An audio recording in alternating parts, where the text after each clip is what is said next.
Hello friends, ஒரு குட்டி கதை சொல்லட்டா? கதையோட பேர் தாமதமான வேலை. ஒரு ஊரில் ஆதித்யான்னு ஒரு பையன் இருந்தான். அவன் அவனோட ஸ்கூலில் 7th ஸ்டாண்டர்ட் படிச்சுட்டு இருந்தான். அவன் ரொம்பவே நல்லா படிக்கிற பையன். கிளாஸில் எனர்ஜெட்டிக்காக எப்போவுமே அட்டென்டிவாக இருப்பான். என்ன தான் அவன் நல்லா படிக்கிற பையனாக இருந்தாலும் அவன்கிட்ட ஒரு பெரிய பிரச்சனை இருந்துச்சு. எப்பவுமே அவனோட வேலை எல்லாத்தையுமே தள்ளி போட்டுக்கிட்டே இருப்பான். கடைசி நிமிஷத்தில் எல்லாத்தையும் சேர்த்து வச்சு அவசர அவசரமாக செய்வான். இது அவனோட ஒரு பழக்கமாகவே ஆயிடுச்சு. ஒரு நாள் ஸ்கூலில் அவனோட இங்கிலீஷ் டீச்சர், பசங்களா, உங்களோட ஃபைனல் எக்ஸாம்ஸ்லாம் வந்துக்கிட்டு இருக்கு.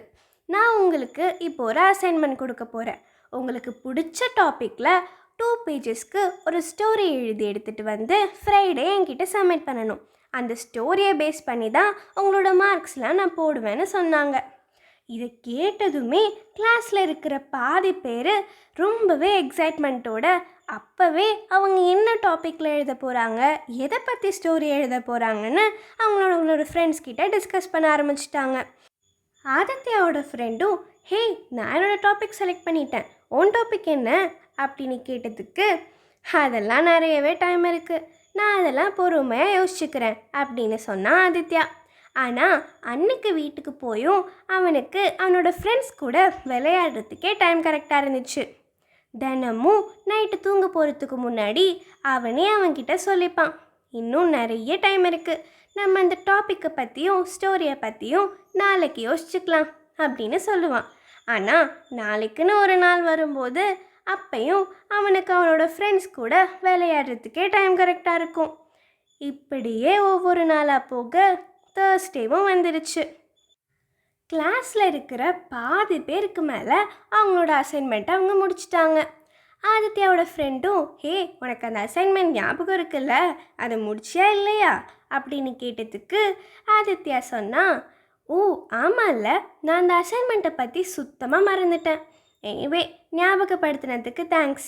இன்னைக்கு நைட்டு பொறுமையாக போய் எழுத ஆரம்பித்தா எழுதி முடிக்கிறதுக்கு டைம் கரெக்டாக இருக்கும் அப்படின்னு சொல்லிட்டு வீட்டுக்கு போய் எழுத உட்காந்தா அவனுக்கு ஒரு ஐடியாவுமே வரல.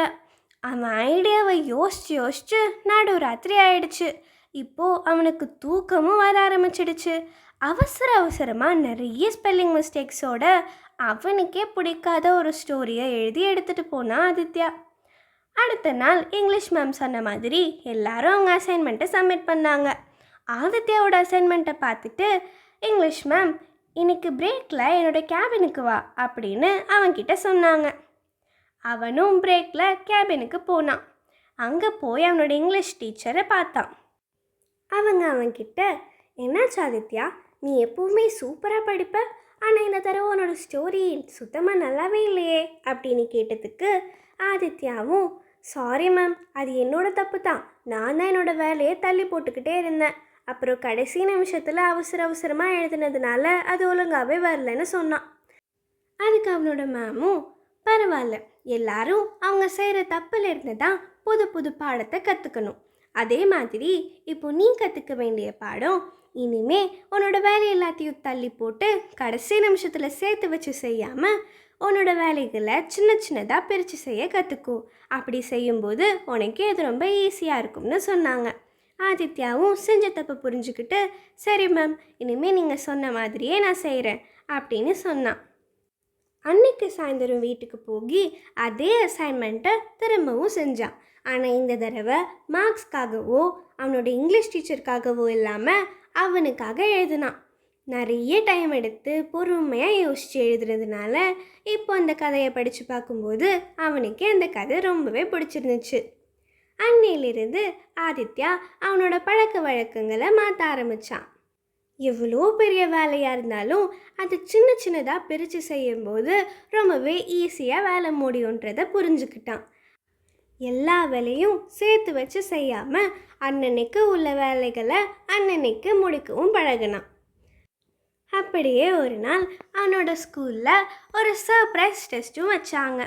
ஆனால் இப்போ தான் நம்ம ஆதித்யா தினமும் படிக்க ஆரம்பிச்சிட்டானே, டெஸ்ட்டை பார்த்து பயப்படாமல் ரொம்பவே கான்ஃபிடெண்ட்டாக அந்த டெஸ்ட்டையும் எழுதி முடித்து கிளாஸ்லேயும் ஃபஸ்ட் வந்தான். இதை பார்த்து அவனோட இங்கிலீஷ் டீச்சரும் ரொம்பவே சந்தோஷப்பட்டாங்க. அவங்க சொன்னதை புரிஞ்சுக்கிட்டு திருந்தின ஆதித்யாவையும் பாராட்டினாங்க. இந்த ஸ்டோரி இதோட முடிஞ்சுது. See you in the next video. Bye bye.